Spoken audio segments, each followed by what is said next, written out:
ఎవరైతే సనాతన ధర్మ విరోధులో, ఎవరైతే సనాతన ధర్మాన్ని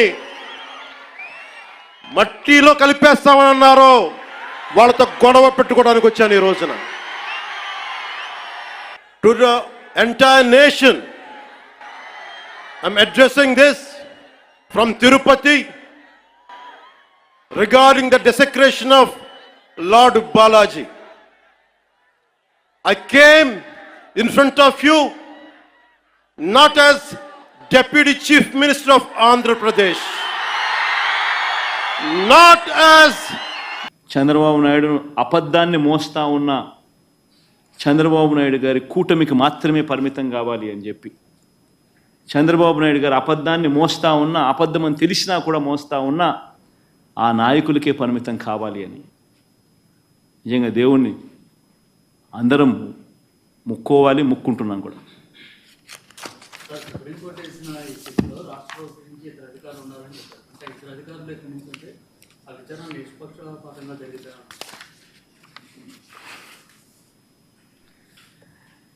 అల్టిమేట్గా ఒకటి గుర్తుపెట్టుకోవాల్సింది ఏమిటంటే,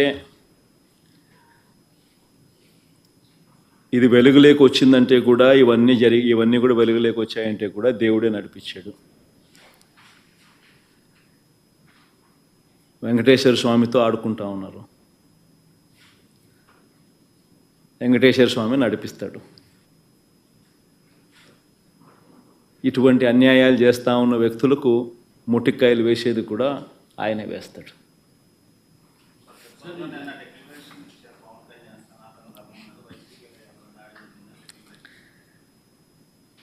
సనాతన ధర్మం అంటే ఈ మనిషికి తెలుసా? ఫస్ట్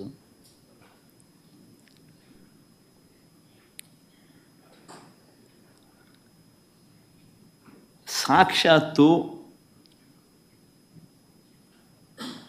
నువ్వు ఆ కూటమిలో ఉన్నావు, సాక్షాత్తు చంద్రబాబు నాయుడు నీ కళ్ళ ఎదుటే ఈ తప్పు చేసినాడు. తప్పు అని నీకే కాదు, సామాన్యునికి 6 ఏళ్ల పిల్లోనికి కూడా కనిపిస్తూ ఉంది నీతో సహా. మరి నీ కళ్ళ ఎదుటే కనిపిస్తూ ఉన్నప్పుడు, నీ కళ్ళ ఎదుటే వెంకటేశ్వర స్వామి ప్రతిష్టను తగ్గిస్తూ, వెంకటేశ్వర స్వామి లడ్డు విశిష్టతను తగ్గిస్తూ, కావాలని దుర్బుద్ధితో రాజకీయ లబ్ధి పొందేందుకు ఇన్ని కోట్ల మంది వెంకటేశ్వర స్వామి భక్తుల మనసుల్లో ఒక అనుమానం క్రియేట్ చేయడం, దానివల్ల అపవిత్రత తిరుమల తిరుపతి దేవస్థానానికి, తిరుపతి లడ్డు విశిష్టతకు తగ్గిస్తూ జరిగినప్పుడు, అందులో నువ్వు కూడా భాగమై, నువ్వు కూడా అది అబద్ధం అని తెలిసి, నువ్వు కూడా ఆ అబద్ధానికి రెక్కలు కట్టి, నువ్వు కూడా అదే దుష్ప్రచారాన్ని చేయడంలో నువ్వే అడుగులు ముందుకు వేస్తూ ఉన్నప్పుడు ఎక్కడ సనాతన ధర్మం గురించి నువ్వు మాట్లాడతావు? కరెక్టేనా మనం చేసేది? చిన్నప్పుడు ఆ తప్పును మనం ఎత్తి చూపలేకపోతే, ఆ తప్పును గుడ్డిగా సమర్థించడం మొదలు పెడితే, అందులో దేవుని విషయంలో సనాతన ధర్మం అని చెప్పి మనం చెప్పుకోవడం ఎంత మటుకు ధర్మం? మేము అధికారంలో ఉన్నప్పుడు మేము ఆడిందే ఆట, పాడిందే పాట, మమ్మల్ని కూడా ఆపేవాడు ఉండడు. పోయినాము, వచ్చినాము.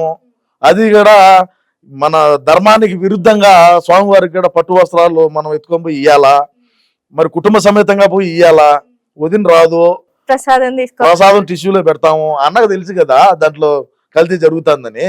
మరి ఎందుకు తింటాడో మరి మీరు అప్పుడే అర్థం చేసుకోవాలా. దీంట్లో ఏంటి ఆన్సర్? ఏం నన్ను అడగవల్ల, ఆడే అర్థమైంది కదా.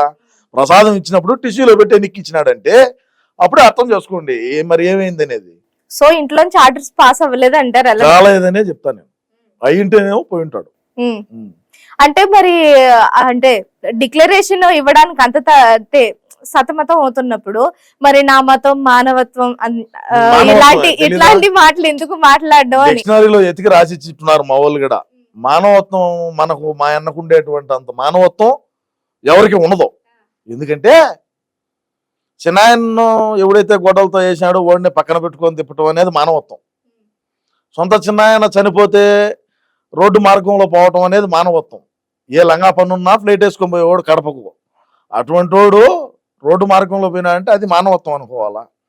సొంత చెల్లెల్ని ఈయన 16 నెలలు జైల్లో ఉంటే పార్టీని బలోపేతం చేసేదానికి రోడ్ల బడిగా తిరిగింది షర్మిల, తల్లి ఒక పక్క చెల్లి ఒక పక్క, వాళ్ళిద్దరిని పక్కన పెట్టినాడు చూసావా, అది మానవత్వం అంటే.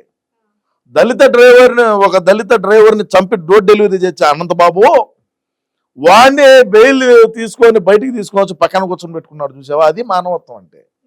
ఎర్రచందనం అక్రమంగా తోలుతా ఉంటే ఒక పోలీసు కానిస్టేబుల్ అడ్డుకున్నాడని చెప్పి వాడిని చంపేసినాడు చూసావా, వాడిని తొక్కిచ్చేసినారు.